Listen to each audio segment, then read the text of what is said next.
important role in shaping the opinion of the society. दायित्व का बोध कराने के साथ साथ मीडिया लोगों का हक दिलाने का काम भी करती है, लेकिन जब मीडिया अपने इस कार्य को पूरा नहीं कर पाता है तो दायित्व के साथ पत्रकारिता करने वाले पत्रकारों, साहित्यकारों, लेखकों और शिक्षकों को आगे आना होता है और मीडिया को ये एहसास दिलाना होता है कि जिस सेक्शन को वो छोड़ रहे हैं उन पर कार्य करना भी जरूरी है, क्योंकि हमारी सोसाइटी का वो भी हिस्सा है।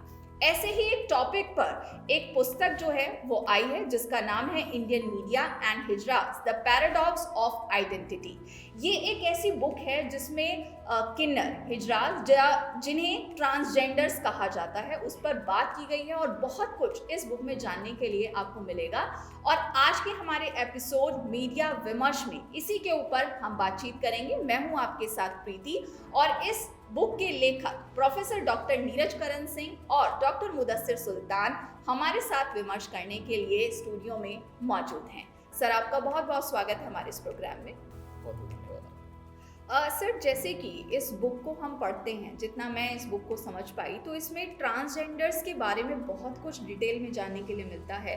वैसे तो ट्रांसजेंडर पर बहुत सारा लिटरेचर अवेलेबल है, लेकिन जब हम मीडिया की दृष्टि से देखते हैं तो हमें बहुत कुछ ज़्यादा जानने के लिए नहीं मिलता। तो सबसे पहले मैं आपसे यही जानना चाहूँगी कि इस बुक को लेकर आपका क्या विज़न रहा, क्या आपने सोचा इस बुक को लिखने से पहले?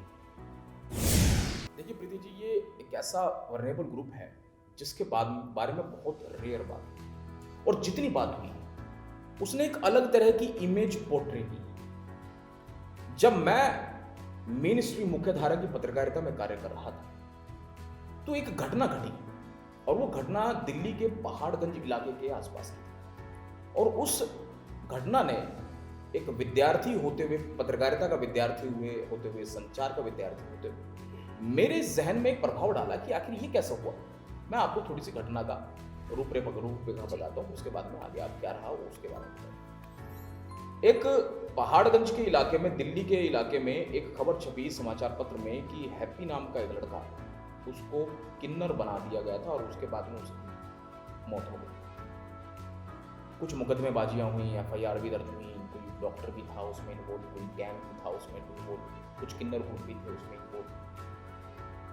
मेरे जहन में यह आया कि जिन किन्नरों के बारे में या जिन हिजड़ों के बारे में मैंने पढ़ा है या मैं जानता हूं, वो बन कैसे सकते हैं जी।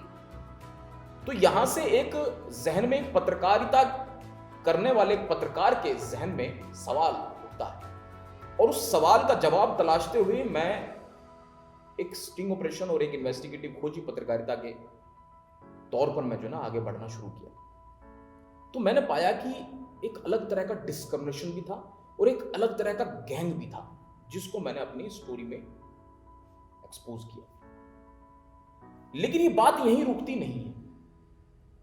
उसके बाद भी कई ऐसी चीज हुई कि मैं शिक्षण और प्रशिक्षण में जब आया, उसके बाद में एक शोध का कार्य मिला, और शोध करने के लिए जब हम आगे बढ़े तो मुझे लगा कि जिस तरह से मीडिया पोर्ट्रे करती है, जिस तरह की एक इमेज भारत जैसे देश में जहां पर संस्कृति और संस्कार की बड़ी अहम वैल्यू है, उस देश में किन्नर जिसे उपदेवता की उपाधि दी गई, उसकी पहचान में मिलावट और उसकी पहचान में एक विकृति कहां से आई, इस पर एक शोध किए जाने की बहुत बड़ी आवश्यकता महसूस की। और जब भारतीय विश्वविद्यालय में हमें यह दायित्व दिया गया कि आप इस विषय पर काम कीजिए, तो मैंने सहर्ष इसको स्वीकारा और भाई डॉक्टर मुदस्सिर सुल्तान जी के साथ मिलकर इस कार्य को संपादित किया, जिसमें हमारे विद्यार्थी भी शामिल हुए, जो हमारे कई और शिक्षक अधिकारी साथी थे, उन्होंने भी हमारा इसमें सहयोग दिया। और हमने सोचा कि ये जो पैराडॉक्स ऑफ आइडेंटिटी है इन लोगों की, जो इनकी आइडेंटिटी पर ग्रहण लगा हुआ है, उस पर काम किए जाने की आवश्यकता है। और जो भारत के अंदर जिस ग्रुप को, जिस समूह को, जिस जाति को, जिस समाज के हिस्से को उपदेवता कहा गया, उसकी पहचान में कहां कमी हो गई, उसमें कहां से विकृति आ गई, उसमें फैब्रिकेशन कहां से आ गया, उसमें गैंगवार कैसे होने लगा, उसमें कैसे बच्चों को या युवाओं को इलीगली कास्ट्रेट करके डालना शुरू कर दिया। तो इसकी इन्वेस्टिगेशन को प्रारंभ किया। उस इन्वेस्टिगेशन को खबर के तौर पे तो किया ही, लेकिन ये जो किताब है ये किताब भी उसका रहस्य उद्घाटन करती है। इसलिए हमने सोचा कि एक समाज में इस विषय पर विमर्श होना चाहिए, विमर्श के साथ साथ में एक सार्थक इसका समाधान निकलना चाहिए, इसलिए हमने ये किताब को सामने रखा। जी सर, जैसे कि आपने बताया कि रिसर्च की गई है इस बुक पर, सर आपसे जानना चाहूँगी क्योंकि आपका इंटरेस्ट रिसर्च में बहुत ज़्यादा रहा है, तो इस बुक में किस तरीके से रिसर्च की गई है? देखिए प्रीति जी, सबसे पहले मैं अपने आप को लकी मानता हूँ क्योंकि मुझे सर के साथ मौका मिला इस बुक पे काम करने का। जी देखिए, एक बुक में आप एक ऑथर देख सकते हो, लेकिन जब दो ऑथर या दो ऑथर होते हैं तो उन दो ऑथर की ट्यूनिंग एक बहुत बड़ी बात है। जब तक वो ट्यूनिंग नहीं मिलती है तब तक उस पर काम करना बहुत मुश्किल होता है। तो मैं अपने आप को लकी समझता हूँ कि सर ने मेरे साथ काम किया, मुझे अपॉर्चुनिटी दी अपने साथ काम करने के लिए, और हमारी पहले से ही ट्यूनिंग बहुत मैच होती है, चाहे हम किसी भी विषय पे काम करें, ठीक है। लेकिन जब सर ने डिस्कस किया कि हम इस विषय पे काम करेंगे तो बहुत ही इंटरेस्टिंग विषय है, बहुत ही इंटरेस्टिंग टॉपिक है, तो हमारे बीच थोड़ी सी डिस्कशन हुई। तो हमने ये कहा कि हम इसमें थोड़ी सी रिसर्च इंक्लूड कर देंगे, क्योंकि बुक्स तो मार्केट में बहुत अच्छे अच्छे ऑथर हैं और बहुत अच्छी अच्छी बुक्स हैं, लेकिन रिसर्च या रेफरेंस बेस पे इस टॉपिक पे मीडिया फील्ड में है ही नहीं शायद। तो फिर हमने क्या किया, हमने डिसाइड किया कि हम इसको एज ए रिसर्च करते हैं, रिसर्च वर्क करते हैं। तो हमने रिसर्च स्टार्ट किया। सबसे पहले हमने literature review, extensive literature review किया, हमने बहुत सारा लिटरेचर पढ़ा। सर ने जैसे अभी आप सर बोल रहे थे कि जब सर मीडिया फील्ड में काम कर रहे थे तो काफ़ी इन्वेस्टिगेशन किया, वो भी हमने रिव्यू किया, ठीक है। और हिजरास पे जितना भी लिटरेचर मार्केट में है हमने उसको भी पढ़ा, हमने वेबसाइट भी रिसर्च की। उसके बाद हमने एक फ्रेमवर्क तैयार किया जिसमें हमने ऑलमोस्ट 20 लीडिंग मीडिया ऑर्गेनाइजेशन, चाहे वो प्रिंट है या इलेक्ट्रॉनिक मीडिया है या जो एसोसिएटेड NGOs हिजरास के लिए काम करते हैं, हमने वहाँ पे जाके सर्वे किया, ठीक है। उसके अलावा हमने इंटरव्यूज़ किए, जो भी रिनाउंड या फेमस आप कहेंगे ट्रांसजेंडर्स हैं या LGBT कम्युनिटी के लोग हैं, उनसे जाके हमने इंटरव्यू किया, उनकी बाइट ली जो हमने इंक्लूड की। फिर हमने कोई कंक्लूजन ड्रा किया। इसीलिए अगर आप इस बुक का प्रेफेस पढ़ेंगे तो उसमें लिखा गया है कि ये बुक बेस लाइन है जिससे हेल्प मिलेगी आगे आने वाले जर्नलिस्ट को जो काम करना चाहते हैं इस विषय पे या ट्रांसजेंडर पे या हिजाज पे। जी ये हमने इसी बेस पे किया है क्योंकि हमने इसमें एक्सटेंसिव बेस्ड ऑन रिसर्च काम किया है, ठीक है, जिसमें कुछ रिसर्च एसोसिएट जो हमारे स्टूडेंट्स हैं उन्होंने भी काम किया, हमारे गाइडेंस में सर की गाइडेंस थी। तो काफ़ी मज़ा आया वो काम करने में, काफ़ी कुछ जानने को मिला जब हम डीप गए इस विषय पे, जब हमने बात की फेमस ट्रांसजेंडर लोगों से, जब हमने देखा, इन्वेस्टिगेट किया कि होता क्या है और मीडिया रिप्रेजेंट कैसे करती है, तो काफ़ी कुछ नई चीज़ें खुल के आई जो हमने इसमें इंक्लूड की इस बुक में। प्लस आपको मैं ये भी बताना चाहूँगा कि इसमें कुछ ऐसे ट्रांसजेंडर है, कुछ ऐसे LGBT के लोग जिन्होंने सोशल स्टिग्मा को ब्रेक करके वो फेमस बन गए, वो डिप्रेशन का कारण नहीं हुए, उन्होंने वो डिप्रेशन, वो सोशल स्टिग्मा तोड़ के वो आगे आए। और वो जब आप ये बुक पढ़ेंगे इसमें आपको वो चैप्टर भी मिलेगा जो लीडिंग जो LGBT के लोग थे जिन्होंने सोशल स्टिग्मा ब्रेक किया, वो बहुत आगे गए, उन्होंने बहुत अच्छा काम किया, उन्होंने बहुत सारे अवार्ड्स लिए, ठीक है। तो इनकी आइडेंटिटी को आगे लाना, उसके लिए मीडिया क्या कर रही है, और अगर मीडिया कुछ कर रही है तो क्या कर रही है, अगर नहीं कर रही तो उनको क्या करना चाहिए, इस विषय पे हमने रिसर्च बेस्ड ये बुक लिखी। जी सर, जैसे कि सर ने भी बताया कि ये बुक जो है वो जर्नलिज्म के लिए एक बेस लाइन की तरह काम करेगी, तो मैं आपसे जानना चाहूँगी कि इस बुक में ऐसा क्या है जो ये बेस लाइन की तरह काम करेगी? मैं अक्सर इस बात को कहता हूं कि मीडिया जो है भारत के अंदर लोक शिक्षण का कार्य है, लोक प्रशिक्षण का कार्य है, और वो अगर चाहे तो दृष्टिकोण बदल सकता है, और अगर वो चाहे तो दृष्टिकोण विकृत हो सकता है। जब जब हम मीडिया की बात करते हैं तो मैं प्रखर तौर पर इस बात को कहता हूं कि एक ऐसा शिक्षक है जो जनता को शिक्षित बनाता है, और अगर वो किसी सोच, किसी कम जानकारी से प्रभावित हो जाए तो वो कुछ का कुछ कर देगा। जी बिल्कुल। आप सोचिए कि ये विषय जब हम इस पे बात करते हैं कि जब हम 4 युगों की कल्पना करते हैं, और 4 युग में 3 युग, एक युग में हम लोग और आप लोग हम सब बैठकर यहां पर परिचर्चा कर रहे हैं, लेकिन 3 युग हमने देखे नहीं है, लेकिन अपने शास्त्रों में पढ़े, वैदिक संस्कृति में पढ़े, अपने ग्रंथों में पढ़े। उन 3 युगों में हमने इस किताब में लिखा है किन्नरों की उपस्थिति है। चाहे आप सतयुग की बात कीजिए, चाहे आप त्रेता युग में बात कीजिए, राम युग की बात कीजिए, चाहे आप द्वापर युग में जो है शिखंडी की बात कीजिए, अर्जुन का भिरन लल्ला बनने की बात कीजिए, या इसके अलावा कई सारे एग्जाम्पल हैं। और शिव के अर्धनारीश्वर रूप की बात कीजिए, वो समानता, भारतीय संस्कृति के समग्र और समानता के संकेत को प्रतिस्थापित करने का बहुत बड़ा एग्जाम्पल है।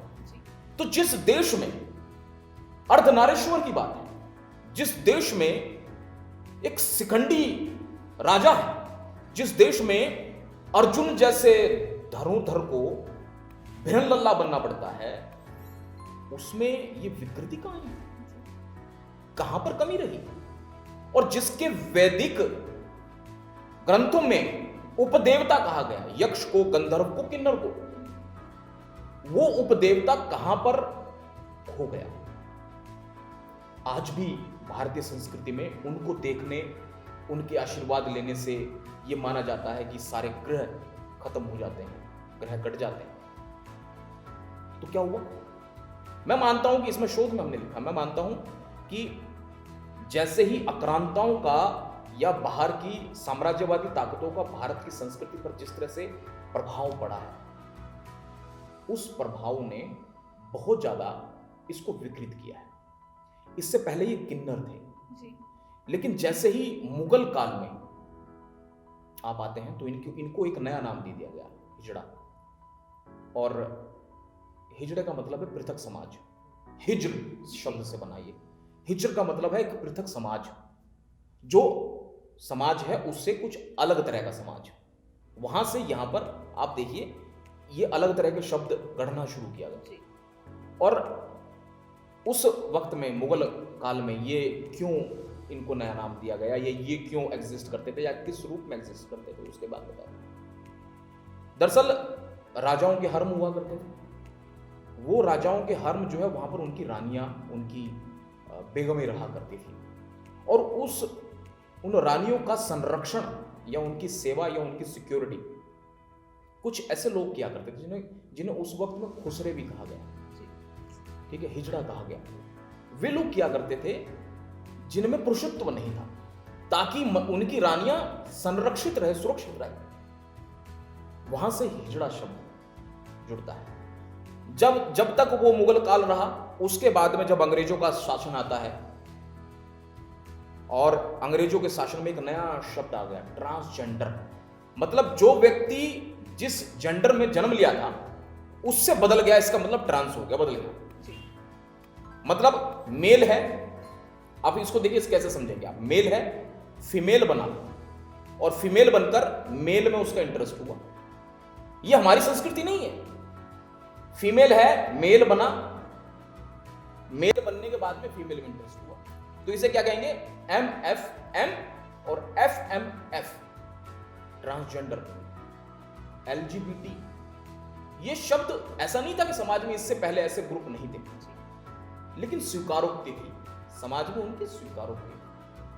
ये जो साम्राज्यवादी ताकतें और बार बार जो भारत ने हमले झेले हैं, बाहर की संस्कृतियों को झेला है, और वे लोग आकर अपनी संस्कृति को यहाँ पर षड्यंत्र के तहत इनकलकेट करके गए हैं, जोड़ के गए हैं, प्रतिस्थापित करके गए हैं, इंजेक्ट करके गए हैं। उन्होंने हमारी उस विचार को, उस मंशा को, उस समग्रता को, उस सार्वभौमिकता को खत्म किया है।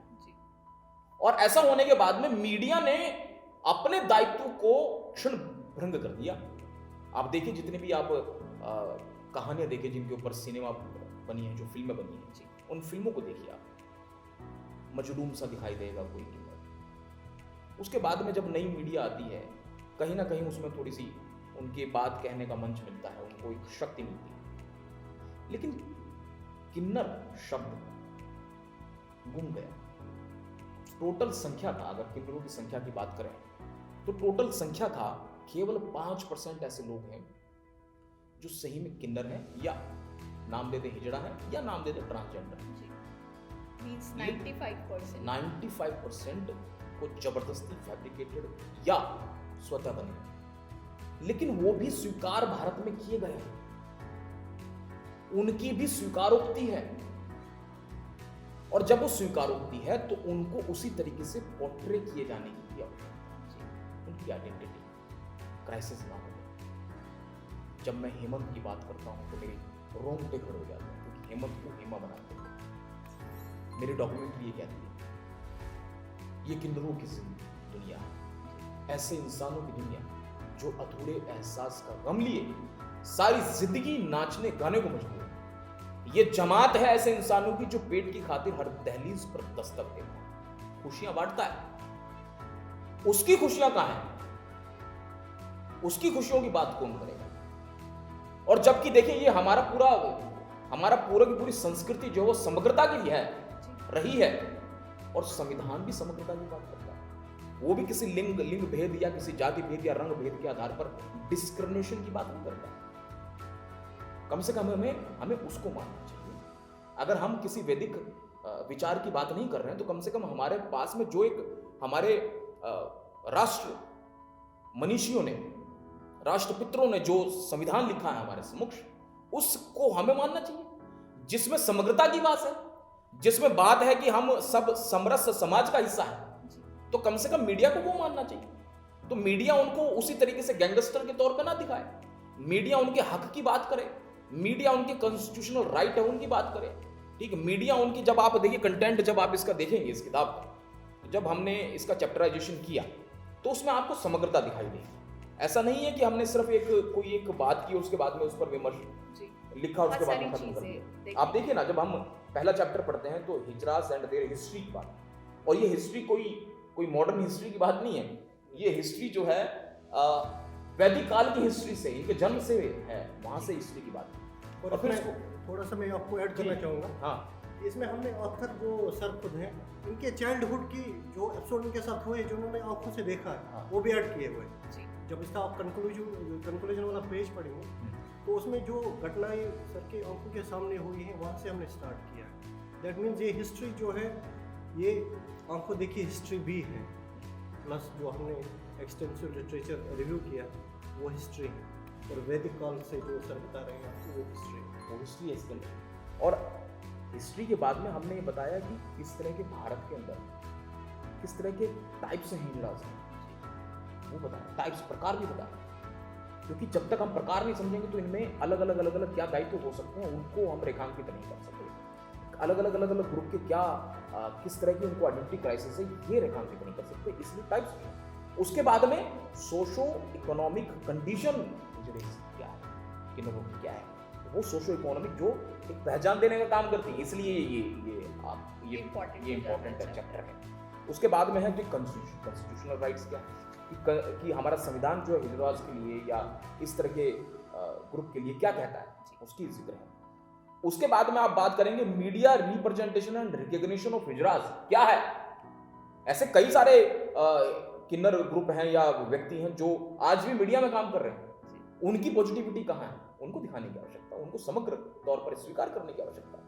हिजड़ास इन मीडिया एंड इंफॉर्मेशन सर्विसेज, बहुत सारे लोग हैं। इस किताब को जब आप पढ़ेंगे तो आप पाएंगे कि ढेर सारे ऐसे लोग हैं जो इंफॉर्मेशन सर्विसेज और मीडिया के लिए काम कर रहे हैं। वे कहाँ हैं, उनके बारे में बताने की आवश्यकता है, ठीक है। कास्ट्रेशन और इसकी लीगैलिटी क्या है। अगर कोई भी किसी को ऐसा थोड़ा ना कि कोई कास्ट्रेट कर देगा अपने समूह को बढ़ाने के लिए, अपने गैंग को बढ़ाने के लिए, उसकी लीगैलिटी है, उस लीगैलिटी को समझना पड़ेगा जो हमारे भारत में प्रदत्त कानून है उसके मुताबिक, उसकी क्या प्रोसेस है, उसकी क्या प्रक्रियाएं, किस तरह से वो फॉलो नहीं हो पा रहे हैं, उनकी बात है।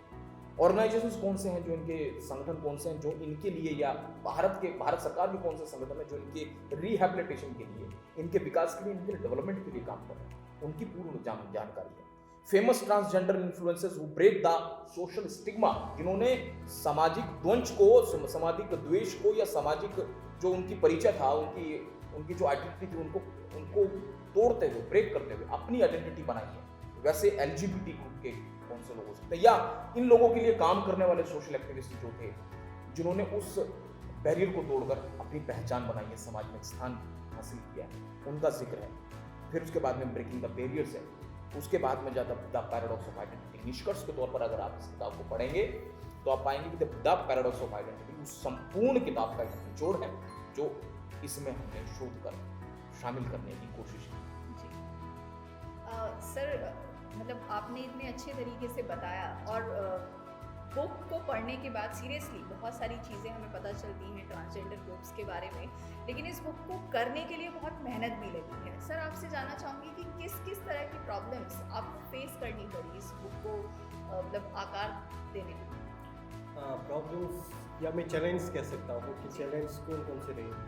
हाँ, चैलेंज ये रही कि हमें जाना कहाँ है, हमें मिलना किससे है, ट्रांसजेंडर लोग हैं कहाँ, ट्रांसजेंडर लोग हैं कौन, उनसे बात कैसे की जाए, मतलब उन तक रीच कैसे हो जाए। जी। इसके लिए बहुत सारा हमने थोड़ा चैलेंज था, लेकिन जैसे कि सर मीडिया में रह चुके हैं, काफ़ी चैनल्स में वो काम कर चुके हैं, तो उस कंसर्न से हमें परमिशन मिली कि हम बहुत सारे हिजरर्स के पास गए, इनके ग्रुप्स के पास गए, इनके हेड्स के पास गए, तो हमने बात की। लेकिन एज अ रिसर्चर अगर मैं बात कहूँ तो हाँ, इस विषय पे काम करना एक चुनौती है, एक चैलेंज है, जी। क्योंकि एक तो बहुत ज़्यादा लिटरेचर रिव्यू इसमें है नहीं, आपको अवेलेबल है नहीं, बहुत ज़्यादा किताबें, बहुत ज़्यादा लिटरेचर, बहुत ज़्यादा कंटेंट इस पर आपको नहीं मिलेगा मार्केट में। तो वहाँ हमें एक तरीके से हम बोलेंगे कि ज़ीरो से स्टार्ट करना था, और इस पर ज़्यादा काम नहीं हुआ। और अगर हम मीडिया की बात करें तो मीडिया और हिजरत को अगर हम जोड़ें तो बात ही नहीं होती। जी। आजकल के टाइम पे हर किसी टॉपिक पे बात होती है, सोशल मीडिया पे बात होती है, इंफॉर्मेशन पे बात होती है, टेक्नोलॉजी पे बात होती है, इवन कि जितने भी चाहे पॉजिटिव चीज़ें हैं या नेगेटिव चीज़ें, हर चीज़ पे बात होती है। लेकिन ये एक ऐसी कम्युनिटी है, जैसे सर बोल रहे थे कि इनकी पहचान खो गई है, कोई बात ही नहीं करना चाह रहा। ठीक है, तो इनके पॉइंट ऑफ व्यू से इनके चीज़ों को आगे लाना, ठीक है, कॉन्स्टिट्यूशन ने टाइम टू टाइम इनके लिए कौन से प्रोविजंस रखे जी। और कौन से प्रोविजन चेंज किए, और वो प्रोविजन चेंज कराने वाले लोग कौन थे। तो ऐसे लोगों तक पहुंचना, ऐसे व्यक्तियों से बात करना, ऐसे ऑर्गेनाइजेशन या एनजीओ से बात करना एक बहुत बड़ा चैलेंज था। लेकिन थैंकफुली टू गॉड और हमारे गुरुजी हैं जिन्होंने टाइम टू टाइम गाइड किया, और जिनकी पहचान एक है मीडिया फील्ड में, तो वो सपोर्ट मिला हमें। और आपके सामने ये बुक है, और मैं आपको बताऊंगा कि हमें यहाँ रुकना नहीं है, सर का आशीर्वाद रहेगा, और हम साथ में इसमें और काफ़ी सीरीज़, मतलब ये सीरीज़ स्टार्ट हो गई है। जी। अब हम ट्रांसजेंडर पे बहुत सारा काम करने वाले हैं, बहुत सारी सीरीज़ की बुक आएंगे जो फर्दर आपको सर बोलेंगे। लेकिन एज ए चैलेंज मैं बताऊंगा कि चैलेंज काफ़ी रहा, लेकिन मज़ा आया काम करने में, और बहुत सारी नई चीज़ें हमें जानने को मिली, और बहुत सारी नई चीज़ें जो इंटरेस्टेड जर्नलिस्ट हैं या जो स्टूडेंट हैं इस फील्ड से, उनको बहुत अच्छा लगेगा ये बुक पढ़ के, और उनको बहुत वो चीज़ें मिलेंगी जो इग्नोर किए गए थे, जी। वो चीज़ें मिलेंगी जिनकी रिप्रेजेंटेशन नहीं थी, वो इस बुक में हमने कोशिश करी है थ्रू रिसर्च और through guidance of our teachers. और मैं क्या बोलूँ कि मैंने पहले ही बोला था कि मैं लकी हूँ कि इस टॉपिक पे सर के साथ मेरे को काम करने को मिला। आपको मैं ऐड करूँगा कि मैं अभी कश्मीर से आया हूँ, ख़ास तौर पे वेदर वहाँ का परमिट नहीं कर रहा है क्योंकि स्नोफॉल हो रहा है, जी। लेकिन ऐसा टॉपिक और ऐसी बुक और ऐसा जो हमने काम किया है, मैं अपने आप को रोक नहीं पाया। मैंने कहा देखी जाएगी, फ्लाइट कैंसिल होती रहेगी, लेकिन मुझे आना है, इस बुक पे डिस्कशन करना है, इसका लॉन्च जो है उसमें शामिल होना है, और सर से फर्दर डिस्कशन करना है कि फर्दर इस फील्ड में, इस एरिया में हमें क्या काम करना है। जी। जी। सर देखिए, ये बुक तो क्योंकि इसका कंटेंट बहुत अच्छा है, रिसर्च बहुत अच्छी की गई है, और जो टॉपिक्स इसमें शामिल किए गए हैं वो भी बहुत अच्छे हैं। आगे जैसे कि सर ने भी बताया कि इसकी सीरीज़ आप बनाने जा रहे हैं, तो आगे की बुक्स में हमें क्या देखने के लिए मिलेगा, क्या आप थोड़ा रिवील करेंगे? देखिए, जिस वक्त में मैं पत्रकार रहा दीदी जी, उस वक्त में एक ऐसा किरदार मेरे सामने आया जिसने मुझे भीतर से आंदोलित कर दिया। ये किताब जब आप पढ़ेंगे तो आप ये पाएंगे, देखिए जो सुल्तान साहब कह रहे हैं, चैलेंज से मैं थोड़ा सा शुरू करता हूँ। एक चैलेंज और था, ये लोग किसी से बात नहीं, इट्स वेरी हार्ड। इनसे बात करना, इनकी बातों को जान लेना, और उन बातों को जानने के बाद में एक इंटरप्रिटेशन करना। यहाँ कंकरखेड़ा मेरठ में इनका सम्मेलन था, हम लोग वहाँ गए, जाने के बाद में इनसे बात करने की कोशिश की। पहले दिन जब गए तो फेल हो गए, दूसरे दिन गए तो फेल हो गए, फिर उसके बाद में तीसरे दिन जाकर हमने किसी तरीके से सोर्स निकाले, तमाम जो पत्रकारीय स्रोत हो सकते थे उनके माध्यम से, या मैंने जो इन लोगों के लिए बीच में काम किया, इनके बीच में रहकर उन माध्यमों से निकल कर किसी तरीके से हम लोग पहुंचे। तो उनको जब तक विश्वास नहीं हो गया, ये बात किससे करते हैं, जब उन्हें लगता है कि सामने वाला विश्वसनीय आदमी है, हमारे लिए काम कर रहा है, तब वो राजी हुए। और उनके बाद में राजी होने के बाद में हमने 4, 5, 6 लोगों से बातचीत की, उनकी तस्वीर भी खींची, जो आप प्रमुख तौर पर इसके मुख्य पृष्ठ पर आप देख रही हैं जी। ये जो तस्वीर है ये उन्हीं लोगों की है जिनसे हम लोगों ने बातचीत की। बड़े पढ़े लिखे लोग हैं। मेरा एक दोस्त है तमिलनाडु में, मैं नाम नहीं लेना चाहूंगा, वो विद्वान आदमी, किन्नर है लेकिन विद्वान आदमी है, ठीक है, इतना विद्वान आदमी है, इंजीनियरिंग की हुई है उसने, और वो जितने भी वहां के किन्नर समूह हैं या किन्नर लोग हैं जिनके लिए कभी कुछ नहीं हुआ, उनकी रिहैबिलिटेशन के लिए काम कर रहा है।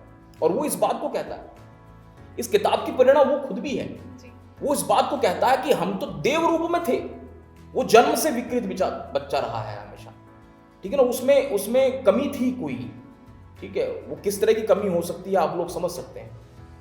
उसने, समाज ने उसको जो है दूसरी दृष्टि से देखना शुरू कर दिया। चलो देखने के बाद में उसने अपनी पहचान बनाई, तो आज समाज उसको स्वीकार कर रहा है जी। और जब वो प्रेरणा का एक विषय हो सकता है तो सबके लिए ये लोग प्रेरणा का विषय हो सकते हैं, और प्रेरणा कहीं से भी किसी से भी ली जा सकती है। जब मैं हेमंत को देखता हूँ, जब मैंने खबर की तो उसमें हेमंत मेरे सामने आया, तो हेमंत अपने आप में एक विषय था, और वो एक शेड्यूल कास्ट जाति से था। उसने किस तरह का दंश झेला है, और ये विकृति कहीं संस्कृति में नहीं थी, संस्कार में नहीं थी, भारतीय संस्कार में नहीं थी। ये विकृति जिसकी बात मैं कर रहा हूँ, जो समय समय पर आक्रांताओं ने भारत पर कब्जा किया है, जो समय समय पर सांस्कृतिक साम्राज्यवाद जैसी चीजें इनकलकेट की गई है, जो साम्राज्यवाद स्थापित करने की कोशिश की है, उन्होंने उस व्यवस्था को तोड़ा है, ये भी टूटे हैं।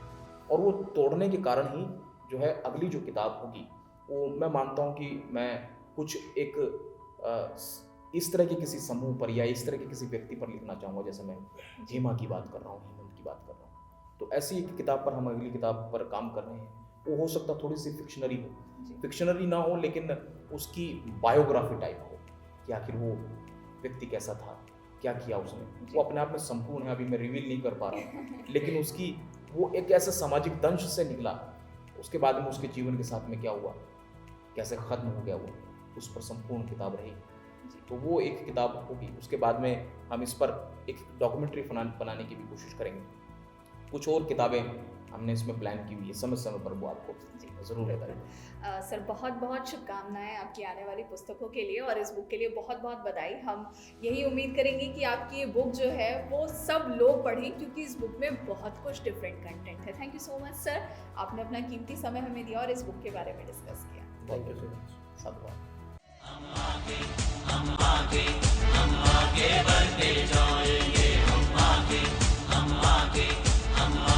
बढ़ते जाएंगे। सुभारती